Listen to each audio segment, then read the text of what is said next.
que acontece na mente de uma pessoa disposta a cometer um assassinato contra outro ser humano.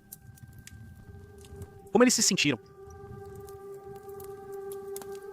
Você sente remorso, tristeza, culpa? Como eles reagem depois? Eles entram em pânico e fogem?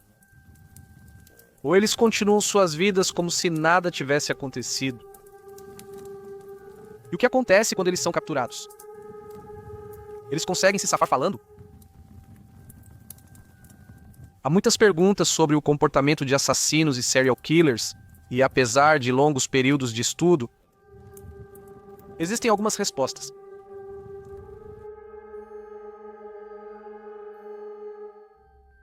Lauren Giddings era uma estudante de direito de 27 anos na Universidade Mercer e estava a apenas um teste de realizar seu sonho de passar no exame da ordem, mas Lauren nunca faria esse teste.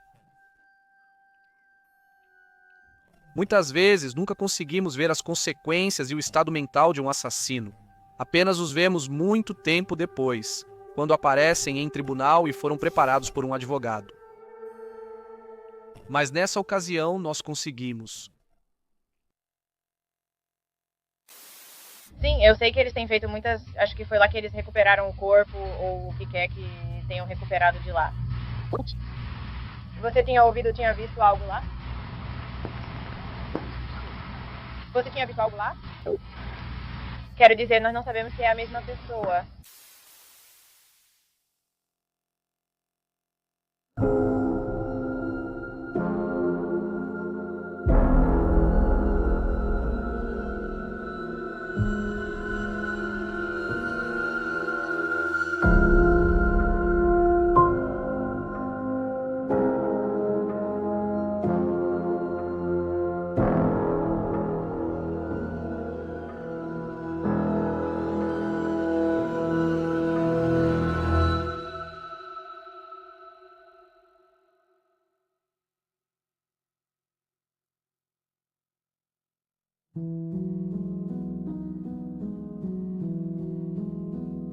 Lauren Giddings nasceu em 18 de abril de 1984, em Tacoma Park, Maryland. Ela cresceu na área e era muito querida pelas pessoas. Depois, ela se mudou para o sul, para Macon, na Geórgia, para frequentar a Universidade Mercer e estudar direito. Diferente de muitas pessoas que entram no direito, ela não tinha sonhos de ficar rica como advogada de defesa e também não queria trabalhar para o Estado. O sonho dela era se tornar uma defensora pública para ajudar as pessoas de recursos limitados que precisavam de ajuda jurídica em um sistema onde o poder financeiro muitas vezes decide como o martelo cai. Um sonho cruelmente irônico dados os eventos futuros. Ela se esforçou muito nos estudos, a ponto de frequentemente dizer a amigos e familiares para não a perturbarem por longos períodos enquanto ela ficava na biblioteca se preparando para provas e completando tarefas. Depois de passar nos exames de graduação em Direito, ela só precisava passar no exame da ordem e disse a amigos e familiares que se prepararia para o exame como sempre fazia, estudando na biblioteca. E então, quando o fim de semana chegou e passou em junho, e ninguém tinha falado com ela, inicialmente ninguém estava preocupado. Depois de alguns dias, os amigos entraram em contato com a biblioteca, que lhes disse que Lauren não tinha estado lá durante todo o fim de semana.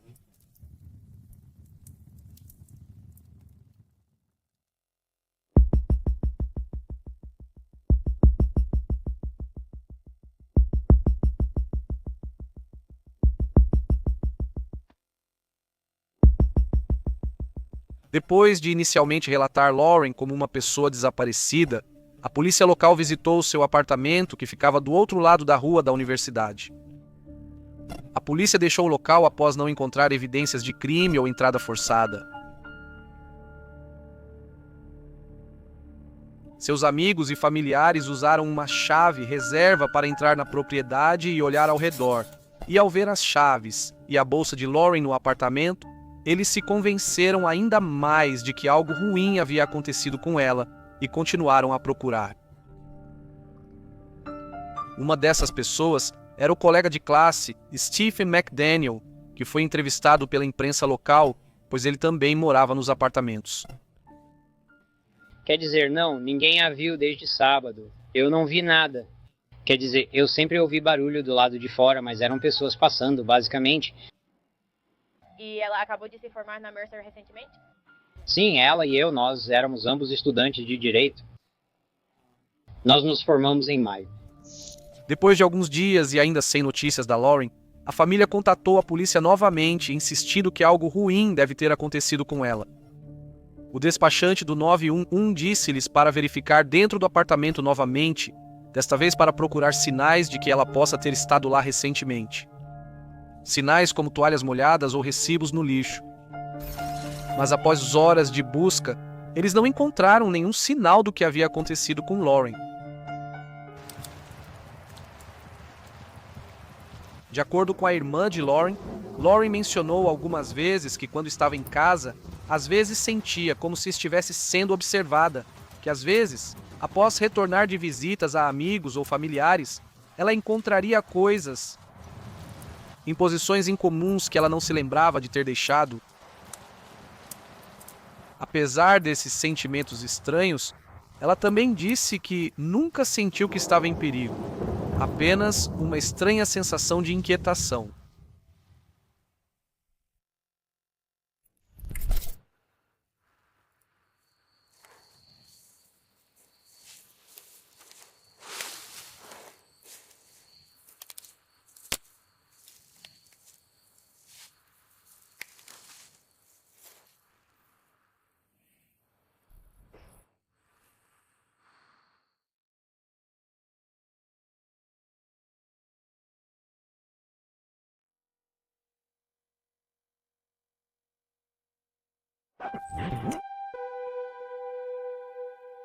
Não encontrando nada suspeito no apartamento de Lauren, a polícia decidiu procurar ao redor da propriedade por pistas.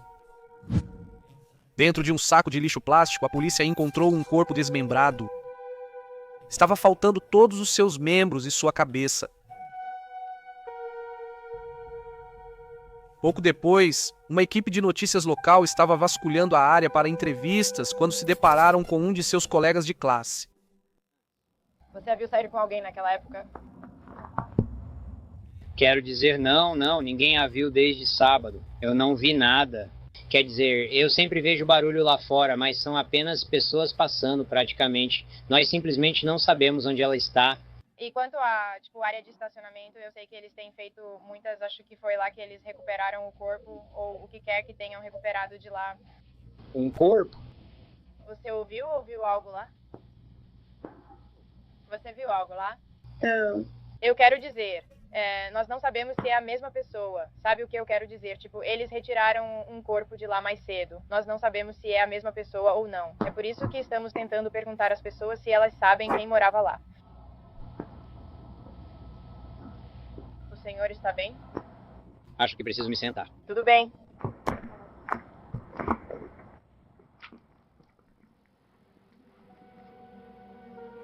Um McDaniel muito chocado claramente não estava preparado para ouvir uma notícia tão devastadora e sentou-se no pavimento para recuperar o fôlego. Depois de sentar por um tempo, ele se recompôs e continuou a entrevista.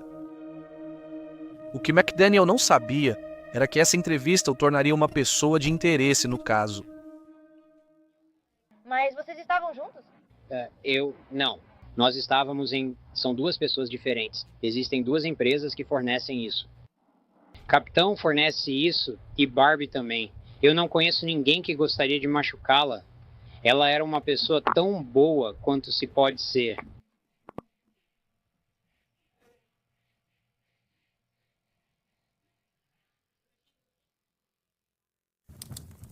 O interessante sobre a entrevista foi que a resposta fisiológica de McDaniel à notícia não correspondia à resposta de alguém em luto. Quando estão de luto, as pessoas geralmente exibem os seguintes sinais: negação, na qual a pessoa se recusa a acreditar que o falecido é seu ente querido e insiste que é algum tipo de erro.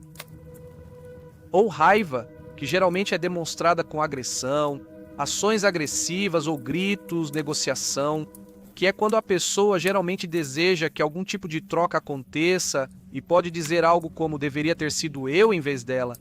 E finalmente, quando as pessoas sentem a depressão da perda, elas vão chorar e soluçar e às vezes se recusam a falar com alguém ou até mesmo têm um completo desligamento de todas as emoções completamente.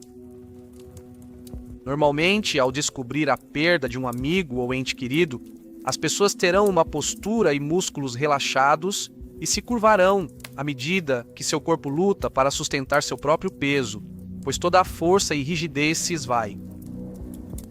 Elas geralmente estarão olhando para baixo ou para o lado, e também sua expressão facial terá as sobrancelhas levantadas e juntas no meio, enquanto os cantos da boca serão puxados para baixo em uma expressão que é universalmente conhecida como tristeza. Agora, quando McDaniel foi informado pela primeira vez que a polícia havia encontrado o corpo, suas sobrancelhas estavam levantadas em uma curva e não puxadas para o centro, e sua boca estava ligeiramente aberta com os olhos um pouco mais abertos, em uma expressão que se assemelha mais à surpresa. Após seu breve descanso, quando ele volta para a câmera, seu rosto e corpo ainda não demonstram tristeza. Ele não está chorando, e sua respiração não mostra os soluços superficiais que quase sempre acompanham a tristeza. Em vez disso, sua sobrancelha está levantada e horizontal, e sua boca está aberta, com os lábios ligeiramente esticados para o lado. Stephen também luta para conseguir falar suas frases, porque sua mente está acelerada e sua respiração se torna rápida e superficial. O que Stephen está sentindo não é luto ou tristeza. É pânico.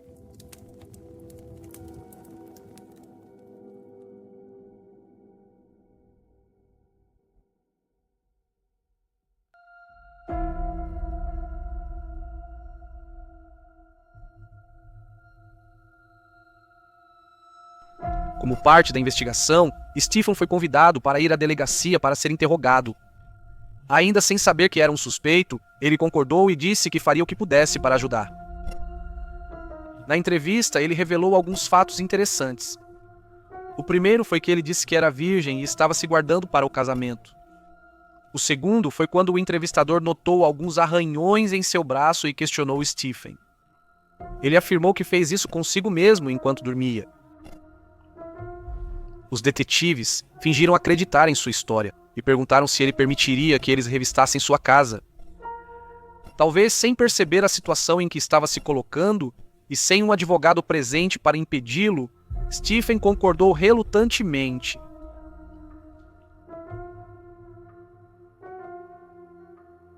A polícia levou Stephen de volta ao seu apartamento, onde deram uma olhada ao redor. O apartamento estava bagunçado e desorganizado, o que refletia sua aparência externa também. Entre uma miríade de pertences pessoais e lixo, havia uma coleção de pequenas facas e espadas e também alguns preservativos. Quando perguntado por que Stephen precisava dos preservativos, quando já havia afirmado anteriormente que era virgem e estava esperando pelo casamento, Stephen então disse que os havia roubado de outros apartamentos ao invadir. Isso deu à polícia o provável motivo para prender Stephen, já que ele não apenas morava no mesmo prédio que a vítima, como também admitiu ter invadido os outros apartamentos. Ele foi algemado e escoltado de volta à delegacia para interrogatório.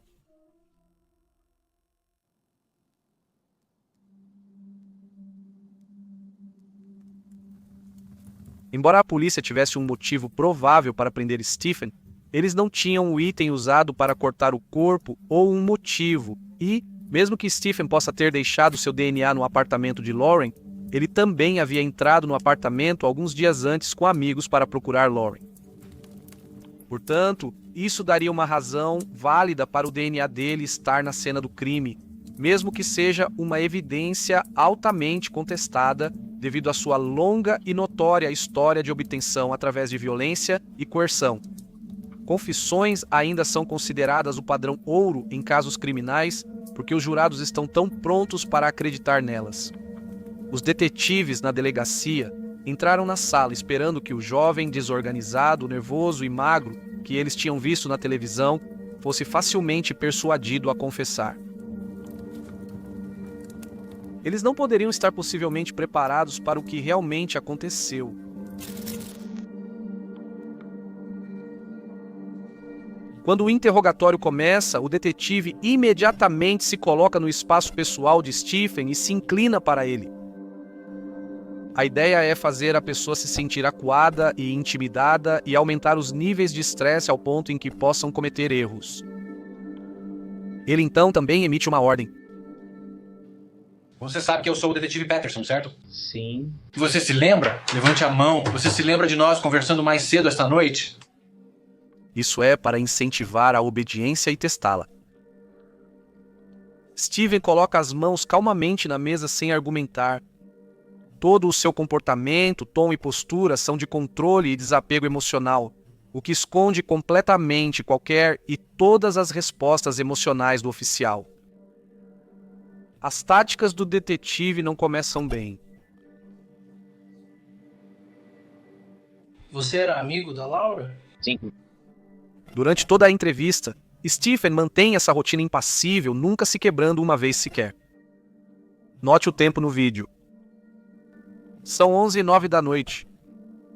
Como em muitos interrogatórios, os oficiais esperaram até muito tarde no dia, com a esperança de que os suspeitos estariam cansados demais para manter sua fachada e cometeriam algum erro. O fato de Stephen conseguir manter essa atuação sem quebrar, após horas sem comida quando está cansado e depois de passar o dia inteiro com a polícia, é na verdade uma demonstração impressionante e perturbadora de controle. O oficial se aproxima ainda mais, tentando novamente fazer Stephen se sentir confinado e estressado. Quando isso não funciona, ele emite um segundo comando. 2 ou 3 semanas atrás. Certo. Você era amigo da Laura? Sim. Olhe pra mim quando falar comigo, filho. Ok?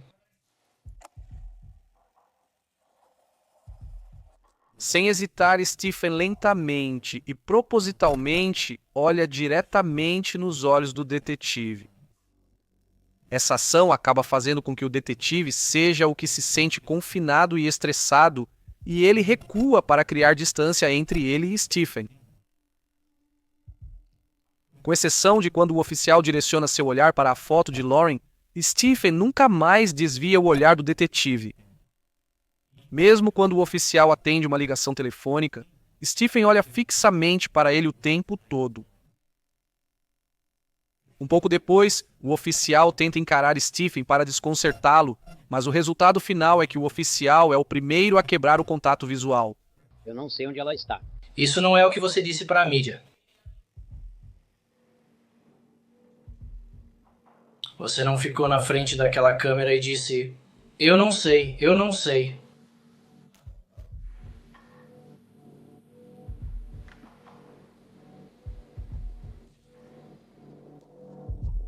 Para a próxima parte do interrogatório, o policial para com a abordagem dominadora projetada para obter obediência e muda para uma em que ele finge ser seu amigo para tentar ganhar sua conformidade.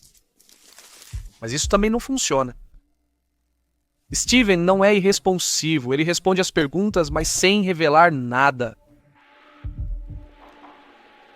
Após mais alguns minutos sem progresso, seu parceiro entra para assumir, mas com a mesma taxa de sucesso. Steven nunca se quebra e nunca comete um erro ao responder qualquer pergunta incriminadora com "eu não sei", mas responde perfeitamente bem a qualquer pergunta não incriminadora. Ele até joga o mesmo jogo emocionante com o parceiro do detetive, e novamente, o detetive se quebra antes dele.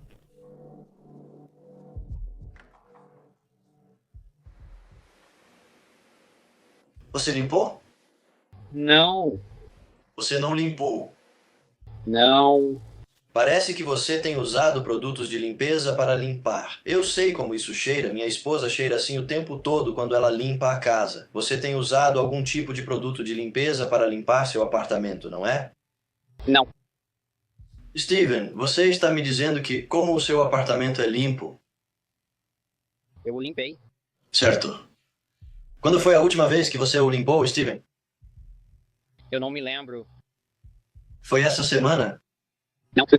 Você quer dizer que passa uma semana inteira sem limpar? Sim. Por quê? Isso é horrível, Steven. Foi possivelmente no fim de semana passado, no último fim de semana? Não.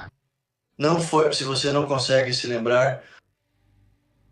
Então como é que você pode me dizer que não limpou seu apartamento no último fim de semana? 1 minuto atrás você não conseguia se lembrar.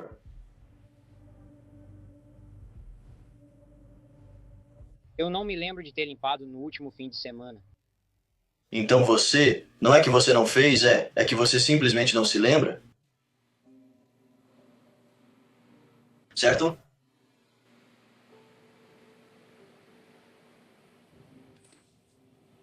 Me ajude, amigo.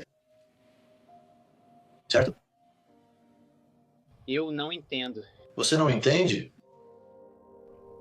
Em um interrogatório de 2 horas, que começou às 11 da noite e não terminou até a 1 da manhã, todas as táticas que a polícia tentou falharam, e eles não conseguiram nada.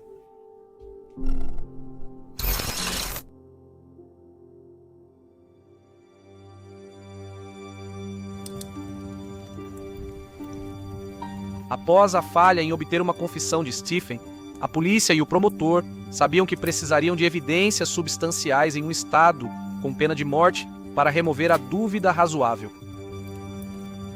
Uma busca mais extensa no apartamento de Stephen revelaria exatamente o que eles estavam procurando. Um pendrive com fotografias roubadas do computador de Lauren.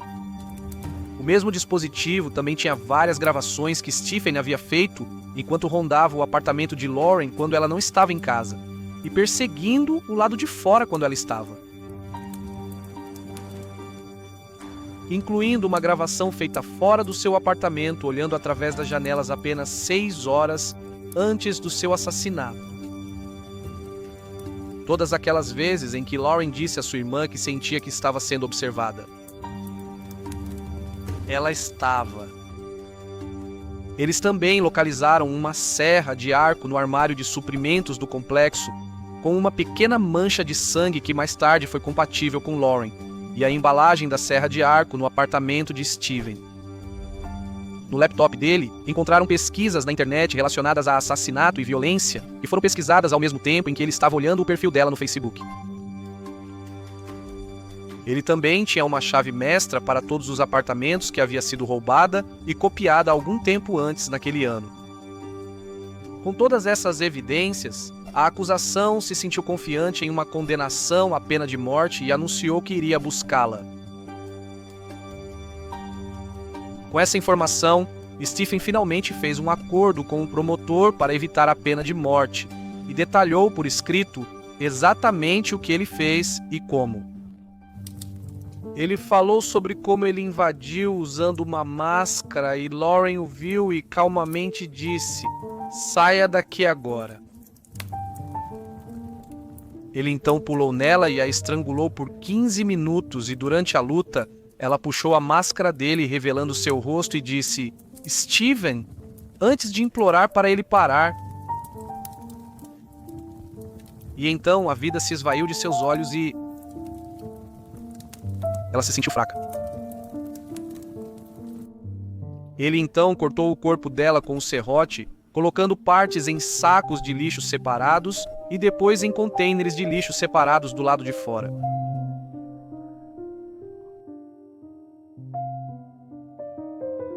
Durante sua prisão e encarceramento, ele nunca pareceu sentir remorso pelo que havia feito, nem mesmo quando alguns amigos de Lauren falaram em tribunal. Ele foi poupado da pena de morte em troca da confissão, mas o juiz o condenou à prisão perpétua com possibilidade de liberdade condicional após 30 anos.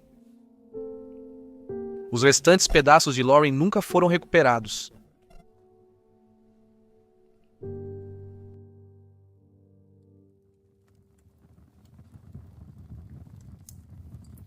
Eu não costumo fazer a coisa da fogueira no final dos vídeos, onde há uma resposta definitiva, mas neste caso, achei a entrevista na televisão e o interrogatório tão fascinantes que tive que comentar sobre isso.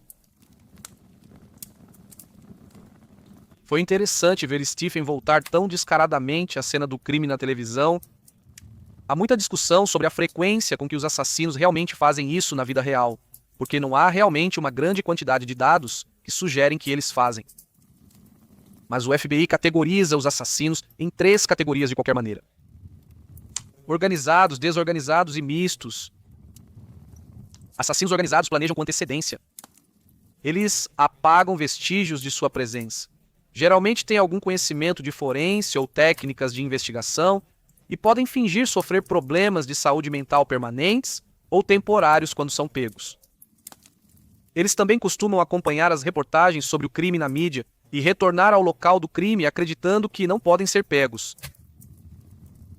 Assassinos desorganizados geralmente são aqueles que realmente sofrem de problemas de saúde mental e podem sofrer de delírios, ser esquizofrênicos ou paranoicos. E eles não planejam seus crimes com antecedência ou limpam a cena depois, porque não estão preocupados em ser pegos e geralmente não voltam ao local do crime.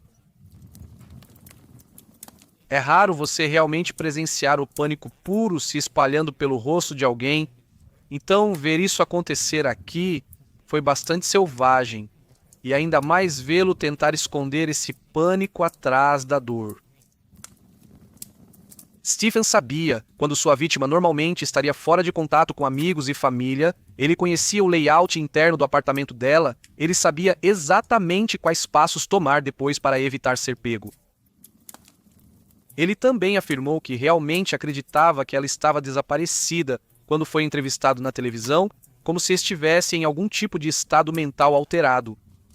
Mais tarde, quando foi interrogado, ele fingiu outra estranha condição mental, talvez em uma tentativa de parecer que tinha um problema de saúde mental genuíno.